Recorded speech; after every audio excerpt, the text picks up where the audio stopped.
3 months had passed since Jesus revealed the hidden requirement for the rapture bridal readiness and the devastating test that determined whether believers were truly prepared for his return.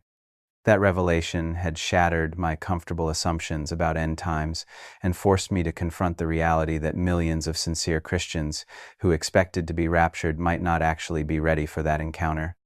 But what haunted me most wasn't what Jesus had revealed, it was what he hadn't said. During our final conversation in the California desert, when he spoke about the test of bridal readiness, I had sensed there was something more, something deeper that he was holding back. The way his expression had grown more solemn, the pause before his final words, the weight in his voice when he said, "Tell them transformation is possible," it all suggested there was another layer to this revelation that I wasn't yet ready to receive. The answer came during what should have been a moment of celebration. The Chosen had just been renewed for its final seasons, and I was receiving messages from believers worldwide who were experiencing spiritual transformation through our portrayal of Christ. Yet beneath the external blessing, I was wrestling with a growing burden about the state of the church and the approaching end times. The trigger came during a private conversation with a prominent prophecy teacher after a conference in Phoenix. Dr. Marcus Webb had spent 40 years studying eschatology and was considered one of the foremost experts on the rapture. His books had sold millions of copies, and his conferences drew thousands of believers eager to understand the timing of Christ's return. "Jonathan," he said as we sat in his hotel suite overlooking the desert, "I've been watching your recent interviews about end times, and I'm concerned about some of the things you've been suggesting. This idea that there might be requirements for the rapture beyond simple faith, it's dangerous territory. We need to be careful not to undermine the security believers have in their salvation." I had been sharing carefully selected insights from my encounters with Jesus, always being cautious not to claim direct revelation, but simply raising questions about whether the modern church truly understood what it meant to be ready for Christ's return. "Dr." Webb's response was typical of the reaction I'd been receiving from established prophecy teachers. "But Dr. Webb," I replied, "what if we've become so focused on the security of our salvation that we've forgotten the necessity of transformation? What if there are believers who are genuinely saved but not actually ready to stand in Christ's presence?" His expression grew stern. "Jonathan, that's works-based theology. The rapture is based on grace alone, faith alone. Every believer will be taken up regardless of their spiritual condition because it's not about our readiness, it's about Christ's finished work." As he spoke with absolute certainty about the unconditional nature of the rapture, I felt that familiar stirring in my spirit that had preceded my previous encounters with Jesus. Something about Dr. Webb's confidence, his dismissal of any possibility that believers might not be ready, struck me as dangerously presumptuous. That night, alone in my Phoenix hotel room, I found myself on my knees in desperate prayer. "Lord," I whispered, "Dr. Webb represents the thinking of millions of believers who are absolutely certain about the rapture. But I sense there's something we're still missing, something that could mean the difference between salvation and damnation for countless souls. What is the final barrier that's keeping people from understanding what it really means to be ready for your return?" What happened next was unlike my previous encounters with Jesus. Instead of his immediate presence filling the room, I felt drawn to leave the hotel and drive into the Arizona desert. It was past midnight, but something compelled me to find a place of complete solitude where heaven could speak without the interference of human noise and distraction. I drove for an hour into the Sonoran Desert until I found a remote area where the city lights were just a distant glow on the horizon. The desert stretched endlessly in all directions, painted silver by a full moon, utterly silent except for the distant call of a coyote and the whisper of wind through saguaro cacti. As I stood alone under the vast Arizona sky, surrounded by the profound silence that only wilderness can provide, I felt it that deepening of reality that preceded divine encounter. The desert around me seemed to glow with an inner light that had nothing to do with the moon above. And then Jesus was walking toward me across the sand, his presence both utterly natural and completely overwhelming. "Jonathan," he said, his voice carrying across the desert silence with absolute authority, "you've sensed correctly that there's something more, something that even the revelation about bridal readiness doesn't fully address. Tonight, I'm going to show you the final barrier that's keeping millions of believers from understanding what it really means to be ready for the rapture." As he approached, I could see that his expression was more serious than I had ever witnessed before. This wasn't just about theological correction or spiritual instruction. This was about something that could determine the eternal destiny of countless souls. The final barrier, Jesus continued, is not theological ignorance or spiritual immaturity. It's not even the lack of bridal readiness, though that's certainly part of it.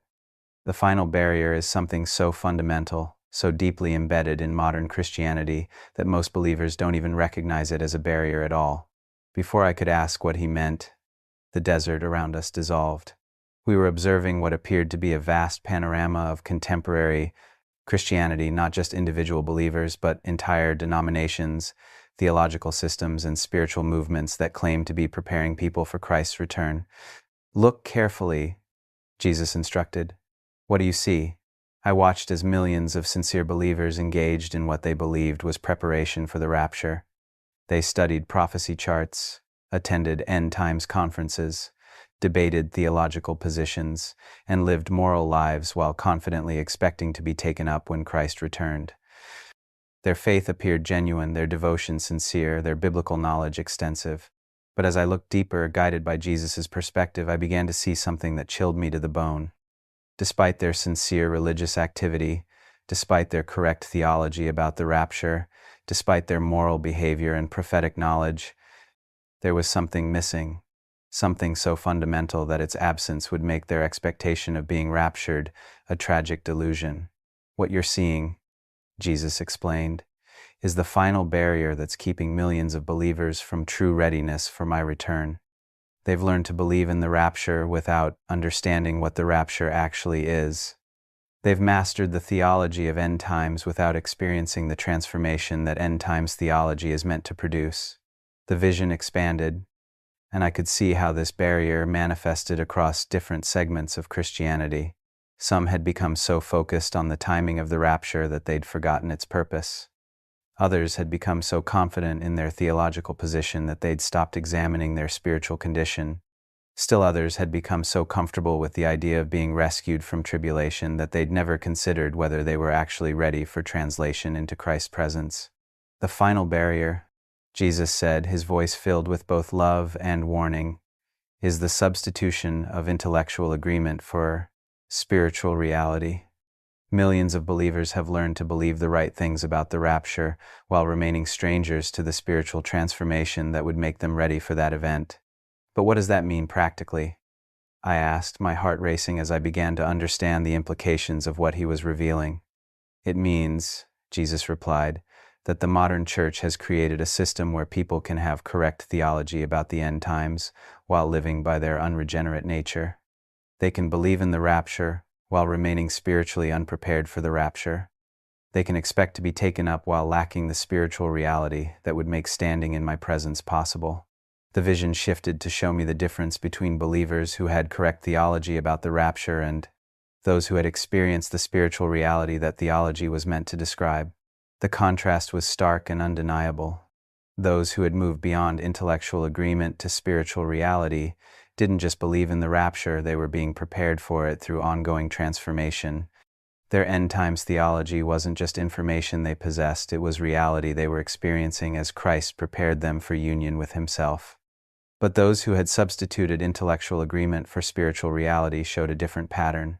They could articulate complex prophetic timelines while remaining spiritually immature. They could debate rapture theology while lacking the character transformation that would make them ready for Christ's presence. They could expect to be taken up while living by the same old nature that would make standing before absolute holiness impossible. This substitution of intellectual agreement for spiritual reality, Jesus explained, is the most dangerous deception in modern Christianity because it allows people to feel secure about their eternal destiny while remaining unprepared for eternal encounter. They believe they're ready for the rapture because they believe in the rapture, not realizing that belief about an event is not the same as readiness for that event. As the vision continued, I could see how this final barrier operated across different aspects of Christian life. Believers had learned to substitute theological knowledge for spiritual experience, doctrinal correctness for character transformation, and intellectual assent for heart reality. They had mastered the art of believing the right things while remaining unchanged by those beliefs. The tragedy, Jesus continued, is that this final barrier is often strongest among those who consider themselves most prepared for my return. The more confident they become in their theological position, the less likely they are to examine their spiritual condition.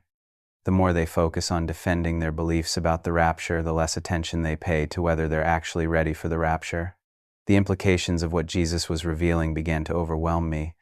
If the final barrier was the substitution of intellectual agreement for spiritual reality, then millions of believers who were absolutely certain about their readiness for the rapture might be tragically deceived about their actual spiritual condition. How many? I whispered, afraid to hear the answer. Jesus' expression grew infinitely sad. More than you can imagine, Jonathan.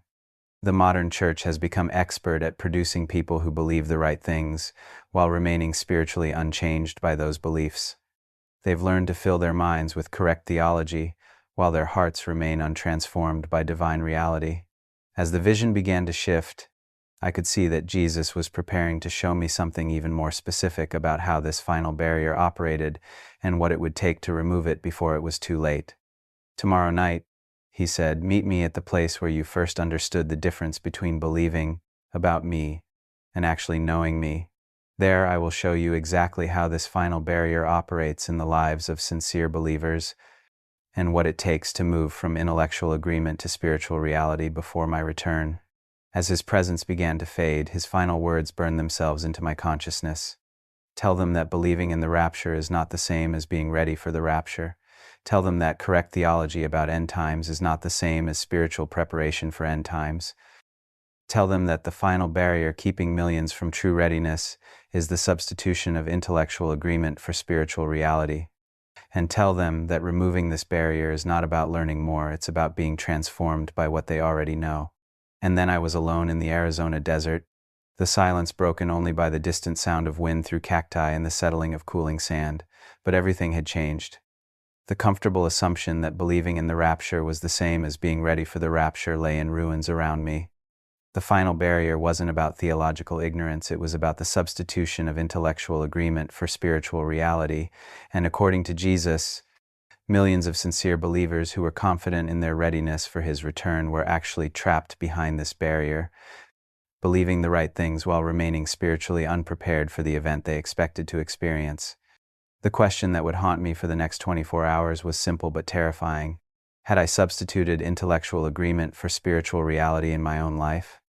And if so, what would it take to remove this final barrier before it was too late? Sleep was impossible after what Jesus had revealed about the final barrier keeping believers from true readiness for the rapture.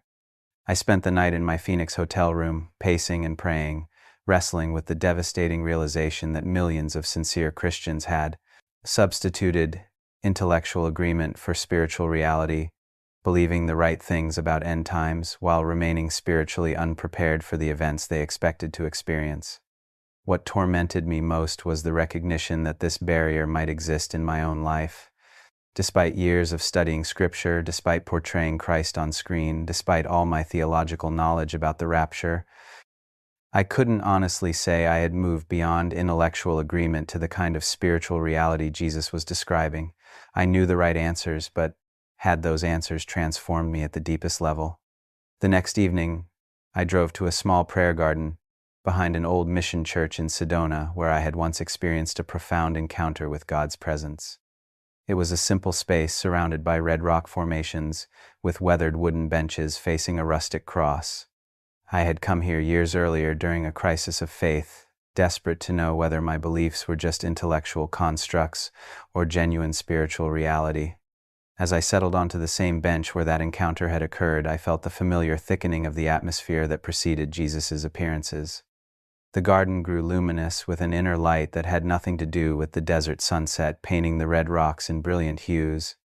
And then Jesus was sitting beside me, his presence both comforting and overwhelming. "This is where you first tasted the difference between believing about me and actually knowing me," he said, his voice echoing softly among the red rocks. "Tonight, I'm going to show you exactly how the final barrier operates in the lives of sincere believers, and why intellectual agreement has become the greatest enemy of spiritual reality in the modern church." Before I could respond, the prayer garden around us dissolved. We were observing what appeared to be an intimate view of how the human mind and heart processed spiritual truth, not just the surface level of what people believed, but the deep reality of how those beliefs did or didn't transform their actual spiritual condition. The final barrier, Jesus explained, operates through what I call theological satisfaction, the false sense of spiritual security that comes from having correct beliefs rather than from experiencing spiritual transformation. People become satisfied with knowing the right answers instead of being changed by those answers. What I witnessed next was both subtle and devastating. Jesus showed me how sincere believers could master complex theological concepts about the rapture while remaining completely unchanged by the spiritual realities those concepts were meant to describe. The first manifestation of this barrier, Jesus said, is substituting prophetic knowledge for spiritual preparation. People study end times charts and timelines while neglecting the character transformation that would make them ready for the events they're studying. I watched as this substitution played out in the lives of different believers. Some had become experts in prophetic chronology, able to debate pre-trib versus post-trib rapture theology with sophisticated arguments, while their daily lives showed no evidence of the spiritual urgency or character development that such knowledge should produce. Others had memorized extensive scripture passages about the end times and could articulate complex theological positions about the rapture, but their hearts remained unchanged by the reality of Christ's imminent return. They had filled their minds with prophetic information, while their spirits remained untouched by prophetic transformation. This substitution of knowledge for preparation, Jesus explained, is particularly dangerous because it creates the illusion of readiness. People feel prepared for my return because they understand the theology of my return, not realizing that understanding an event is completely different from being ready for that event. The second manifestation of this barrier, Jesus continued, is substituting doctrinal correctness for heart reality. People become more concerned with defending their theological position than with examining their spiritual condition. The vision expanded to show me how this substitution manifested across different segments of Christianity. Some believers had become so invested in defending their particular view of the rapture, whether pre-tribulation, mid-tribulation, or post-tribulation, that they had lost sight of the more fundamental question of whether they were spiritually ready for any of those scenarios. Others had become so focused on proving their theological system was correct that they had stopped asking whether their theology was actually transforming their lives. They could win debates about end times doctrine while losing the spiritual reality that doctrine was meant to produce. This substitution of correctness for reality, Jesus explained, turns theology into an intellectual exercise rather than a transformational encounter. People become satisfied with having the right beliefs instead of being changed by those beliefs. The third manifestation of this barrier, Jesus said, is substituting emotional agreement for spiritual transformation. People feel moved by end times teaching while remaining unchanged by it. I watched as believers attended prophecy conferences and felt genuine excitement about Christ's return, experienced real emotion during worship about the rapture, and even shed tears while contemplating reunion with Jesus. But despite these sincere emotional responses, their actual character, priorities, and daily choices remained largely unchanged. This substitution of emotion for transformation, Jesus explained, is perhaps the most deceptive aspect of the final barrier because emotional response feels like spiritual reality. People mistake being moved by truth for being changed by truth, not realizing that feelings about transformation are not the same as actual transformation. The vision shifted to show me how this emotional substitution operated in different contexts. Some believers experience genuine spiritual highs during end times teaching, but return to their normal patterns of selfishness, materialism, and spiritual complacency once the emotional impact faded. Others felt sincere conviction about their need to be ready for Christ's return, but never translated that conviction into the kind of radical life changes that would actually prepare them for that event. The fourth manifestation of this barrier, Jesus continued, is substituting religious activity for spiritual reality. People engage in end times focused ministry while lacking the spiritual transformation that should motivate such ministry.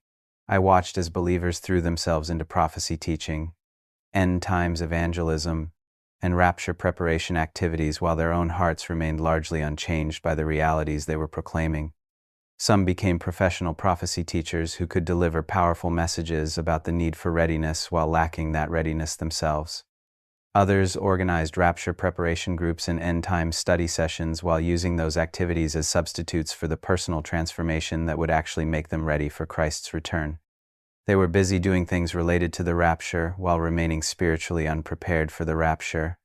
This substitution of activity for reality, Jesus explained, allows people to feel like they're preparing for my return while avoiding the difficult work of actually being prepared. They mistake motion for progress, confusing busyness about end times with readiness for end times. The fifth and most dangerous manifestation of this barrier, Jesus said, his voice growing more solemn, is substituting presumptuous confidence for genuine assurance.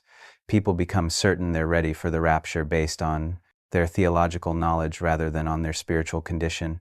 The vision expanded to show me how this presumptuous confidence operated in the lives of believers who had mastered end times theology.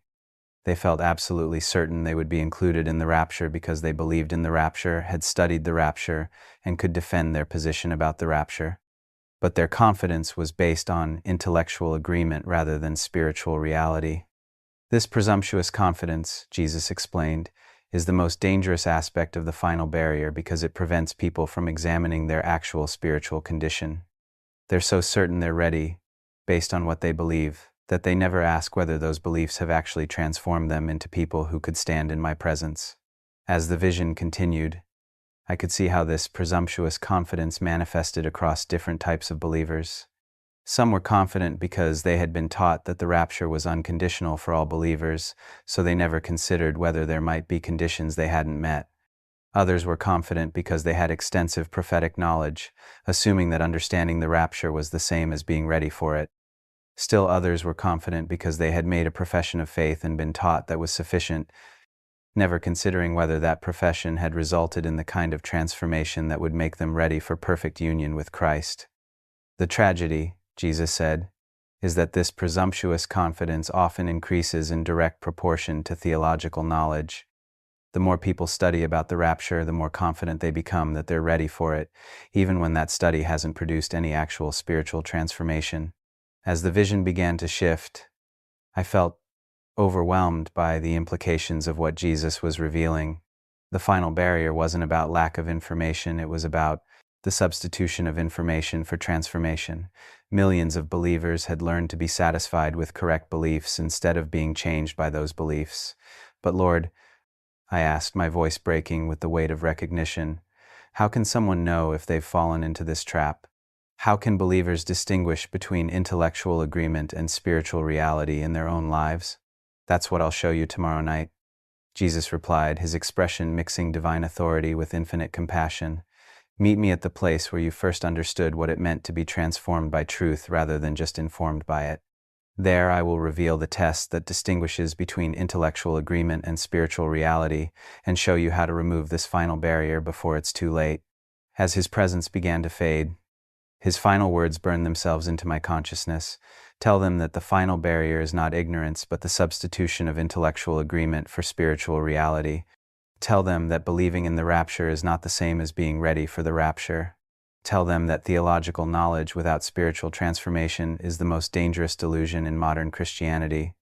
And tell them that removing this barrier requires moving beyond what they know to being changed by what they know. And then I was alone in the Sedona prayer garden.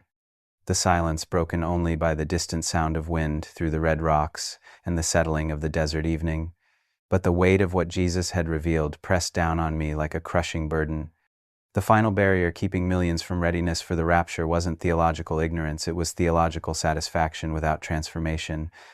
Believers had learned to substitute prophetic knowledge for spiritual preparation, doctrinal correctness for heart reality, emotional agreement for actual change, religious activity for spiritual transformation, and presumptuous confidence for genuine assurance.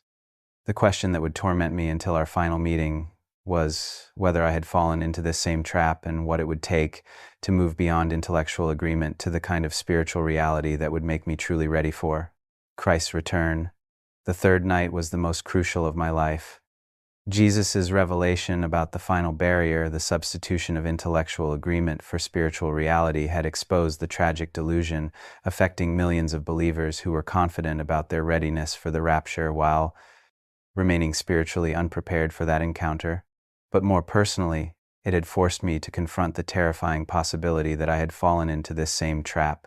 As instructed, I drove to a remote chapel in the mountains above Los Angeles, where I had once experienced a profound transformation years earlier.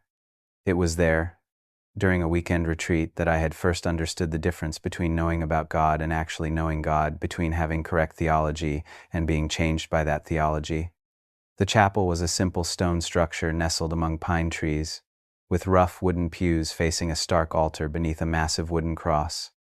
I had knelt at that altar years before, not seeking more knowledge about God, but desperately crying out for genuine encounter with God.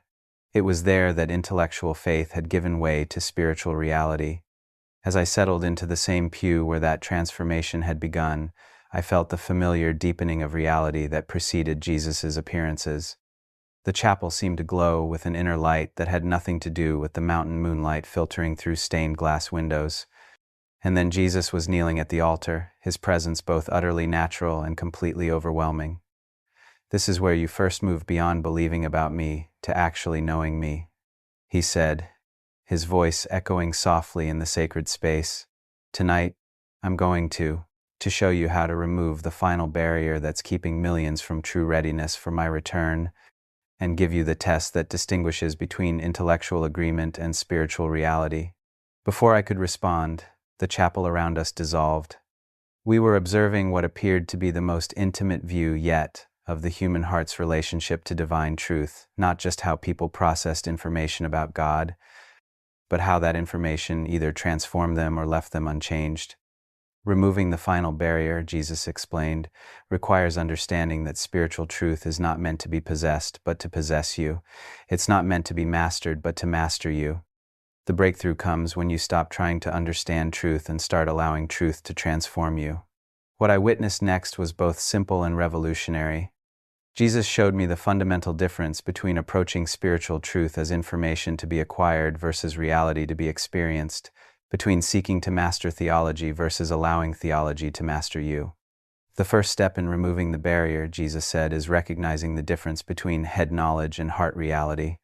Head knowledge can be acquired through study, but heart reality can only be received through surrender. I watched as this distinction played out in the lives of different believers. Some approached scripture study, prophecy conferences, and theological education as opportunities to acquire more information about God. They measured their spiritual progress by how much they knew rather than by how much they had been changed. Others approached the same spiritual resources as opportunities for encounter with God Himself. They didn't just study Scripture, they allowed Scripture to examine them. They didn't just attend prophecy conferences, they allowed prophetic truth to transform their priorities and perspectives. This recognition, Jesus explained, is crucial because it determines whether spiritual truth becomes a tool for intellectual pride or an instrument of spiritual transformation. Those who approach truth as information to be mastered remain trapped behind the final barrier. Those who approach truth as reality to be experienced find that barrier dissolving. The second step, Jesus continued, is moving from theological certainty to spiritual hunger. Instead of being satisfied with correct beliefs, you must become desperate for those beliefs to become reality in your life. The vision expanded to show me how this shift from certainty to hunger manifested in different believers. Some had become so confident in their theological knowledge that they had lost all sense of spiritual desperation. They felt they had arrived at truth rather than recognizing that truth needed to arrive in them.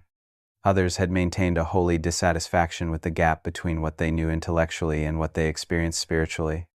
This dissatisfaction wasn't doubt about their beliefs, it was hunger for those beliefs to become transformational reality rather than just intellectual concepts. This spiritual hunger, Jesus explained, is essential because it creates the desperation necessary for breakthrough. Those who are satisfied with intellectual agreement will never seek the spiritual reality that lies beyond it. Only those who are hungry for more than knowledge will discover the transformation that knowledge is meant to produce. The third step, Jesus said, is submitting your understanding to transformation rather than trying to understand your way to transformation. You must stop trying to figure out how to be ready for the rapture and start allowing me to make you ready. I watched as believers who had been trapped behind the final barrier experienced this crucial shift. Instead of trying to understand their way to spiritual readiness, they began surrendering their need to understand and simply asked Jesus to do whatever was necessary to prepare them for his return. This submission of understanding, Jesus explained, is perhaps the most difficult step because it requires intellectual humility. People want to understand the process of transformation before they're willing to undergo it. But transformation happens through surrender, not through understanding. The vision shifted to show me how this submission operated practically. Some believers stopped trying to figure out exactly what bridal readiness looked like and simply asked Jesus to make them ready, whatever that required. Others ceased their attempts to understand the mechanics of spiritual transformation and simply opened themselves to whatever work Christ wanted to do in their hearts. The fourth step, Jesus continued, is allowing truth to examine you rather than using truth to examine others. Instead of applying prophetic knowledge to judge other people's readiness, you must allow that same knowledge to reveal your own spiritual condition. I watched as this shift transformed how believers approached end times teaching. Instead of using prophecy to speculate about who would or wouldn't be ready for the rapture, they began using prophetic truth as a mirror to examine their own hearts. Instead of feeling superior to other believers who seemed less prepared, they became increasingly aware of their own need for transformation. This self-examination, Jesus explained, is crucial because the final barrier often manifests as spiritual pride disguised as theological knowledge. People use their understanding of end times to judge others while remaining blind to their own spiritual condition. True breakthrough comes when knowledge humbles you rather than elevating you. The fifth and final step, Jesus said, is the test that reveals whether you've moved beyond intellectual agreement to spiritual reality. As he spoke these words, the atmosphere in the vision became intensely focused, and I could sense that we were approaching the most crucial revelation of all. The test, Jesus said, is this: does your knowledge of end times truth produce ongoing transformation in your daily life, or does it produce satisfaction with your current spiritual condition? Does believing in the rapture make you more desperate to be ready for it, or does it make you confident that you're already ready? I watched as this test was applied to different believers, revealing the true nature of their relationship to prophetic truth. Some who had extensive knowledge about the rapture showed no evidence of the spiritual urgency, character development, or life transformation that such knowledge should produce. Their beliefs had become intellectual possessions rather than transformational realities. Others with the same theological knowledge showed clear evidence of ongoing transformation. Their understanding of Christ's return had created holy desperation for readiness, radical changes in priorities, and increasing conformity to Christ's character. Their beliefs were actively changing them rather than simply informing them. This test, Jesus explained, reveals whether someone has moved beyond the final barrier or is still trapped behind it. Those who have broken through show evidence of ongoing transformation. Those who remain trapped show evidence of spiritual satisfaction despite their extensive knowledge. As the vision began to fade and the mountain chapel gradually reappeared around us, Jesus rose from the altar and came to sit beside me in the pew, his eyes filled with both infinite love and penetrating truth. "Jonathan," he said, "I've shown you these things not to create despair but to provide hope. The final barrier is real, and millions of believers are trapped behind it. But breakthrough is possible for anyone willing to move beyond intellectual agreement to spiritual reality. The steps I've shown you," he continued, "are not a formula to be followed but a process to be experienced. You cannot remove the final barrier through human effort or spiritual technique. You can only remove it by surrendering your need to understand and allowing me to transform you through the truth you already possess." As his presence began to intensify rather than fade, I realized this wasn't just information he was sharing, it was an invitation he was extending. "Right now," Jesus said, "you can choose to move beyond intellectual agreement about the rapture to spiritual reality about the rapture. You can stop being satisfied with correct beliefs and become desperate for those beliefs to transform you. You can submit your understanding to my transforming work and allow me to make you truly ready for my return." The invitation hung in the chapel air like a living thing. Everything in me wanted to analyze it, understand it better, or approach it gradually. But I could see that those very impulses were expressions of the final barrier, the attempt to understand my way to transformation rather than surrendering to transformation. I don't want to just believe in the rapture anymore, I whispered. I want to be ready for it. Then stop trying to understand readiness and start asking me to create it in you, Jesus replied with infinite gentleness. Stop being satisfied with theological knowledge and become desperate for spiritual reality. The breakthrough you need is not more information, it's transformation by the information you already have. In that moment, kneeling at the same altar where I had first encountered God's transforming presence years before, I made a choice that changed everything. I stopped trying to understand my way to readiness for the rapture and simply surrendered to whatever work Christ needed to do to make me ready. What happened next was both devastating and liberating. Jesus began revealing areas where I had substituted intellectual agreement for spiritual reality, where I had been satisfied with correct beliefs instead of being transformed by those beliefs. But as he exposed these areas, he also began the work of transformation that would remove the final barrier. It wasn't about acquiring new knowledge or understanding new concepts. It was about allowing the truth I already possessed to possess me completely. It was about moving from knowing about the rapture to being prepared for the rapture through ongoing transformation. As his presence finally began to fade, his final words burned themselves into my consciousness. Tell them that the final barrier is not ignorance but satisfaction with intellectual agreement instead of spiritual reality. Tell them that believing in the rapture is not the same as being ready for the rapture. Tell them that breakthrough comes not through understanding more but through being transformed by what they already know. And tell them that I am ready to remove this barrier from anyone willing to move beyond theological knowledge to spiritual reality. For weeks now, this truth has revolutionized my understanding of what it means to be ready for Christ's return. The final barrier keeping millions from true readiness isn't lack of information, it's satisfaction with information instead of transformation by that information. The breakthrough comes when you stop trying to understand your way to readiness and start surrendering to the transforming work of Christ. It comes when you move beyond intellectual agreement about the rapture to spiritual reality about the rapture. It comes when your knowledge of end times produces ongoing transformation rather than satisfaction with your current condition. The test is simple. Does your belief in the rapture make you more desperate to be ready for it, or does it make you confident that you're already ready? Your answer may determine. Thank you from the bottom of my heart for spending this time with us today. I truly hope that this message has strengthened your faith, brought peace to your heart, and reminded you of the endless love of Jesus Christ.